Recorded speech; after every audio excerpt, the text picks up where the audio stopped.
Why is hot stove season so cold, and what will happen when it heats up? A huge 2017 season hasn't kept JD Martinez from having to wait well into the off-season to find a new home.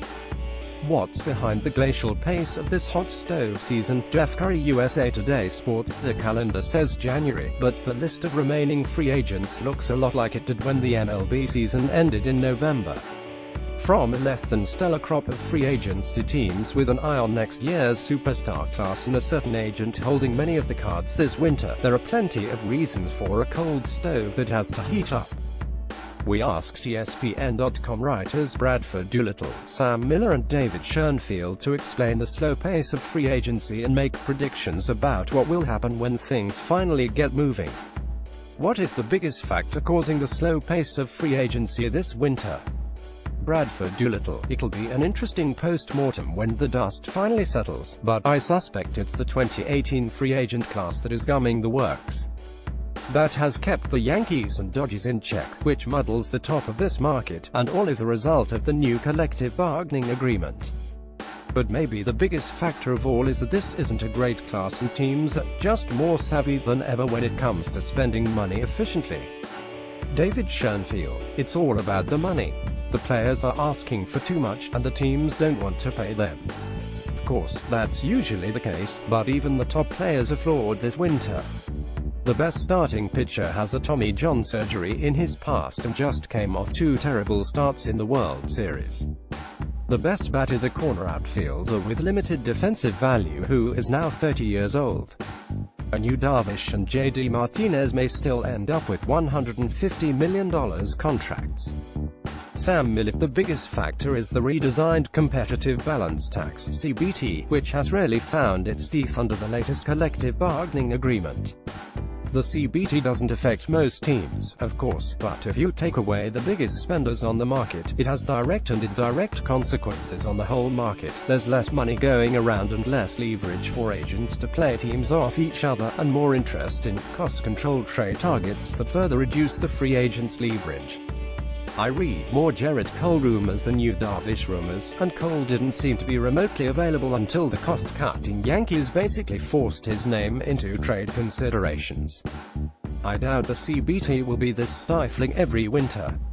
It just so happens that the Dodgers, Yankees and Giants are fairly desperate to get under the thresholds for at least one season.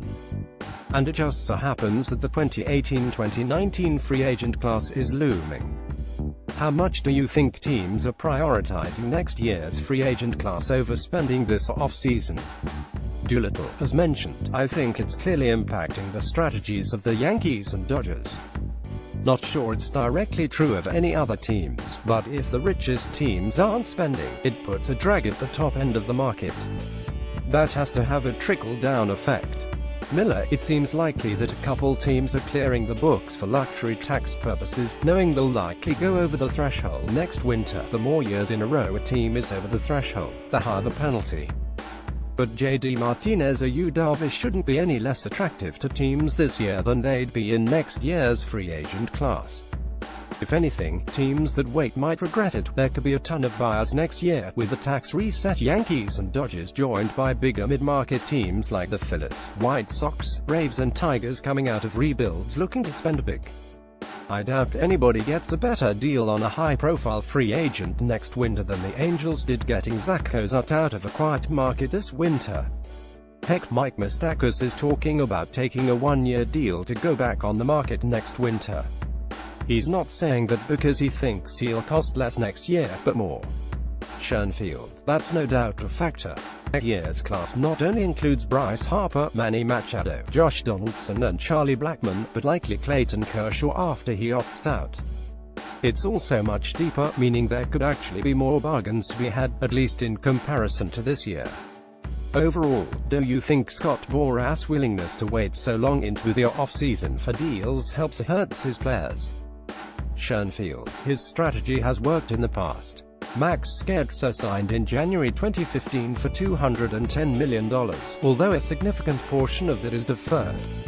Prince Fielder signed late in January 2012 for $214 million with the Tigers, when there didn't even appear to be other significant bidders. Boras duped the Orioles into giving Chris Davis $160 million, signing in late January of 2016. The recent reports that Eric Hosmer has been offered $140 million by the Padres and $147 million by the Royals suggest that Boras will once again get his guy the money. Miller: I don't think there's anything Boras does that I'd presume hurts his players. There are individual cases we can point to in which ultimately no big deal materialized, but he usually gets his contract. Furthermore, he has established over the years that his threats to Waite are credible, giving him more leverage throughout the offseason. It's like playing chicken against a guy who has played chicken 100 times and never jumped off. Doolittle: in the aggregate, it helps. His track record proves that. There are losers in the Boras verse, guys who run out of good options. But the proof is in the Boras pudding. Will we see another blockbuster trade this month, or are teams finally turning their attention to free agency? Miller: for what it's worth, it's probably less are teams finally turning their attention to free agency than are a handful of free agents finally willing to accept 96 cents on the dollar to sign. Whether they are or not, I'd expect at least one more blockbuster trade. There are still good players on teams that are not acting like buyers, and those players tend to get moved. Doolittle: I think we'll still see one or two impactful trades. The Marlins still have pruning to do, and some teams, the Blue Jays and Pirates come to mind, haven't really declared themselves yet this winter. Neither is in the position to enter spring training status quo. Schoenfield: I wouldn't expect Machado or Donaldson to be dealt, but you have to think Christian Yelich and maybe JT Realmuto are in play. Teams such as the Dodgers or Braves, with a deep farm system, would love to have Yelich and his team-friendly contract and might pay a ransom in prospects to acquire him. The Pirates have made it pretty clear that Gerrit Cole is available, and maybe the Giants go for Andrew McCutchen. Which team still most needs to make a splash this hot stove season? Schoenfield: the Rockies and Diamondbacks are coming off postseason trips, but haven't done anything to improve the teams. The Rockies have spent a lot of money on the bullpen, but I'm not sure the bullpen is any better, as they're mostly just replacing other free agents. Meanwhile, the offense is mediocre, with big holes at first base and corner outfield. They're apparently rolling the dice on young guys, and Ian Desmond. The Diamondbacks will likely lose Martinez but haven't replaced his offense. Miller: the Rockies' so-called super pen doesn't seem all that super to me either, so if that's the plan to make the next leap, I'm skeptical. A bunch of remaining free agents, Lorenzo Cain especially, seem like beautiful fits, and as they stand the Rockies might actually be one really good player short of the postseason.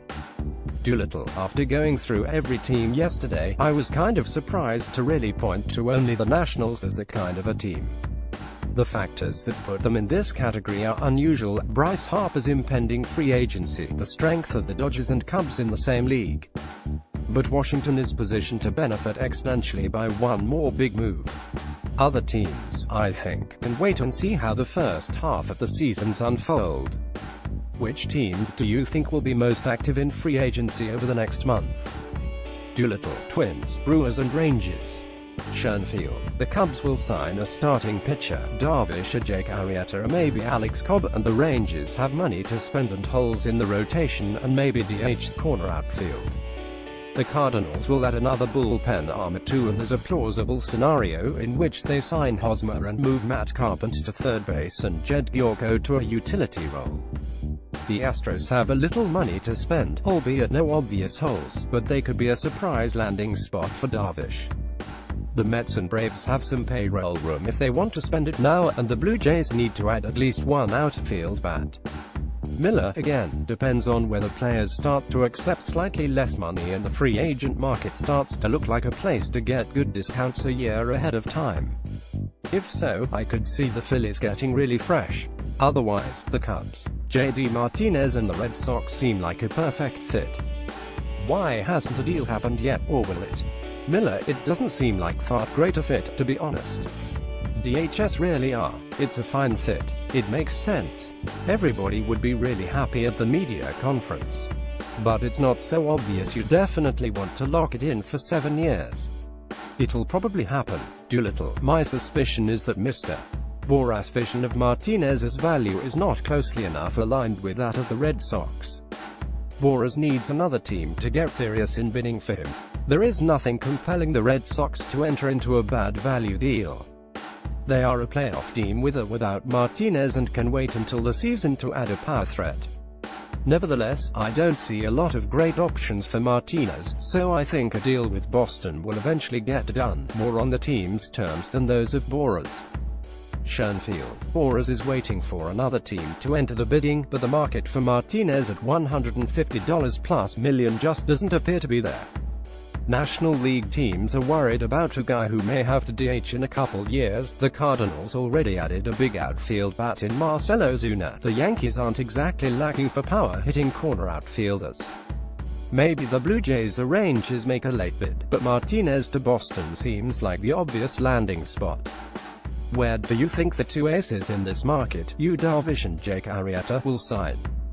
Doolittle. Darvish with the Angels and Arrieta with the Cubs. Miller. Angels and Cubs.